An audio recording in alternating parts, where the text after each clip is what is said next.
বর্তমান সময়ে এসে কেউ জমি দখলে ব্যস্ত,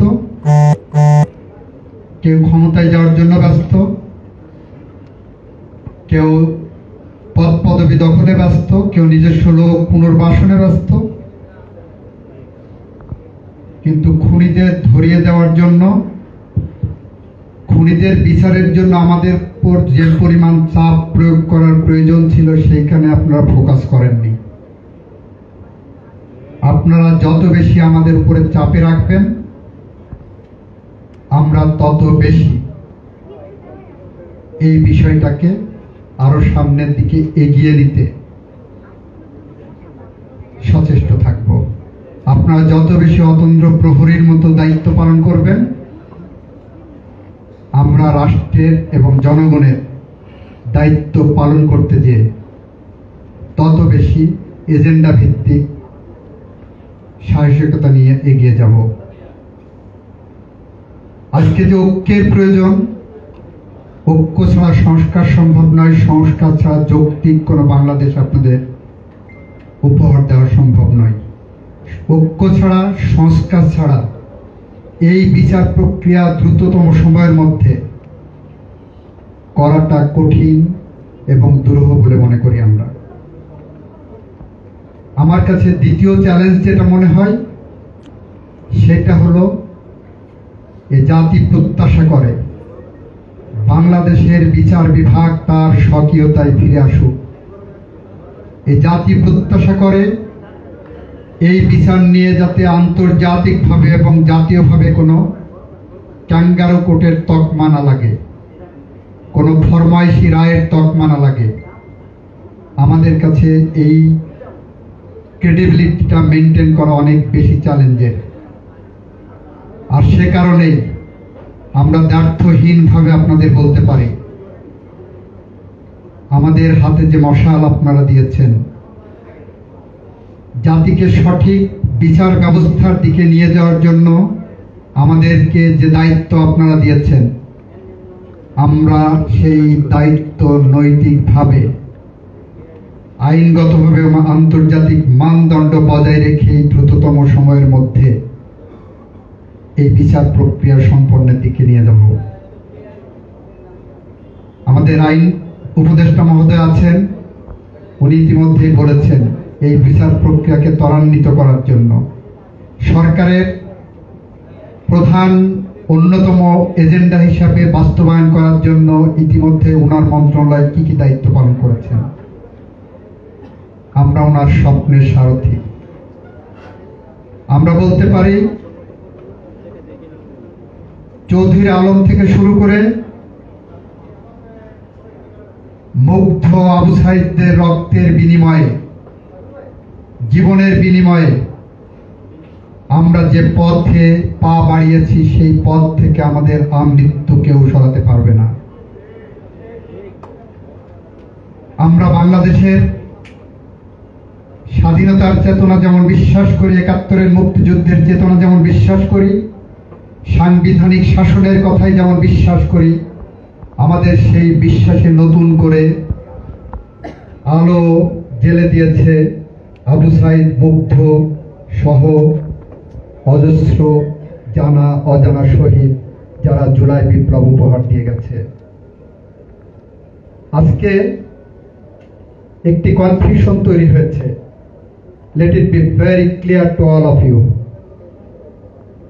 একটা প্রশ্ন এসেছে, হর হামেশা অনেক মামলা হয়েছে, মিথ্যা মামলা হয়েছে, পার্সোনাল গ্রাজ এক্সপোজ করার জন্য অনেকে মামলা করেছেন, আসামির খাতায় নাম দিয়েছেন। এই মামলাগুলোর পরিণতি কি হবে এবং এটার সাথে যুদ্ধাপরাধ ট্রাইব্যুনালের যে মামলা, তার কোনো কনফ্লিক্ট হবে কিনা, আপনাদেরকে আইনিভাবে, দ্ব্যর্থহীনভাবে, স্পষ্টভাবে বলতে চাই,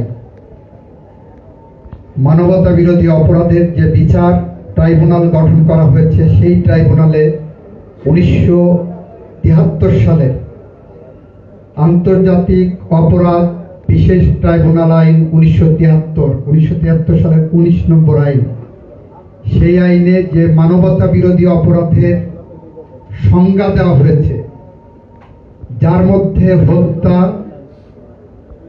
নির্যাতন, গুম সহ অনেকগুলো অপরাধের কথা বলা হয়েছে, যে অপরাধগুলো রাজনৈতিক উদ্দেশ্যে সিভিলিয়ান পপুলেশনের উপরে ঘটানো হয়েছে তার বিচার হবে। সেটি স্পেসিফিক একটা দুইটা ইনসিডেন্ট প্রয়োজন নাই, ইন জেনারেল ওইটার বিচার হবে। এর সাথে ওই আইনেই বলা আছে ডোমেস্টিক অন্যান্য লয়ে যাই থাকুক না কেন ওইটার বিচার ওখানে হবে। অর্ডিনারি খুনের বিচার, নির্যাতনের বিচার, নিপীড়নের বিচার, গুমের বিচার, এইগুলো অর্ডিনারি কোর্টে হতে আইনগত কোনো বাধা নেই এবং সেটাও চলবে।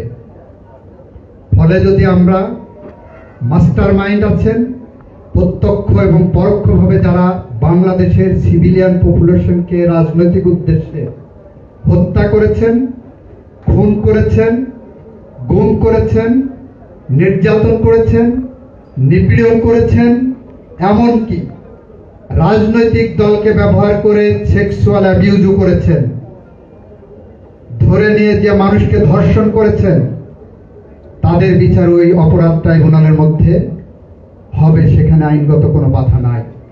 সুতরাং এই কনফিউশন আপনাদের ক্লিয়ার হওয়া দরকার।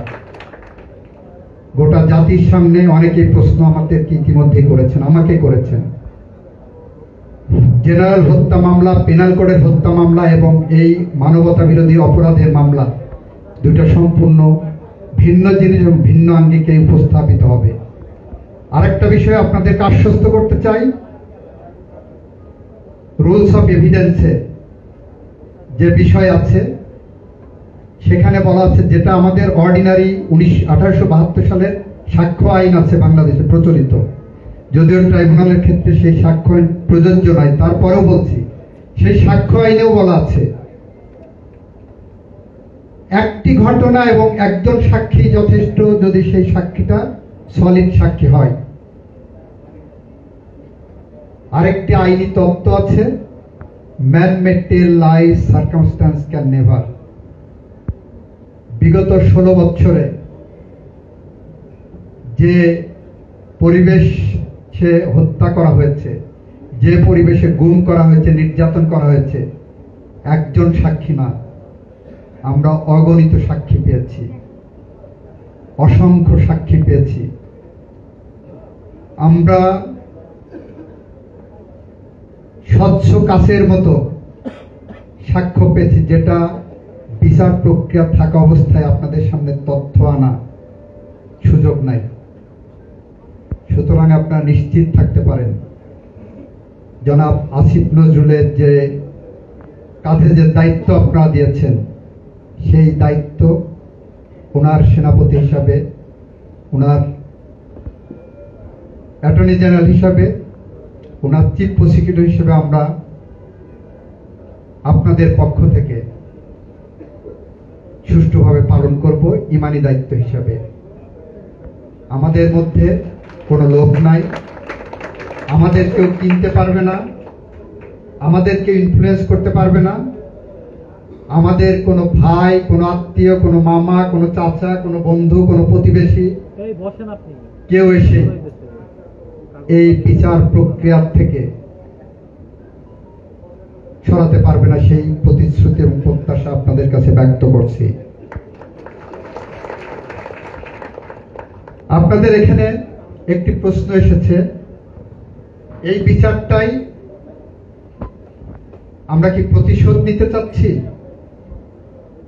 আমরা বলতে চাই আমরা প্রতিশোধ নিতে চাচ্ছি না, আমরা বিচার করতে চাচ্ছি। কেন বিচার করতে চাচ্ছি? আগামী প্রজন্মকে ইতিহাসের একটি দায় থেকে মুক্ত করতে চাচ্ছি। এদেশে যদি 72 থেকে 75 পর্যন্ত 30,000 জাসদের নেতাকর্মীকে যেভাবে হত্যা করা হয়েছিল তার বিচার হতো, তাহলে এই 16 বছরের খুন গুম হয়তো বন্ধ হতে পারত।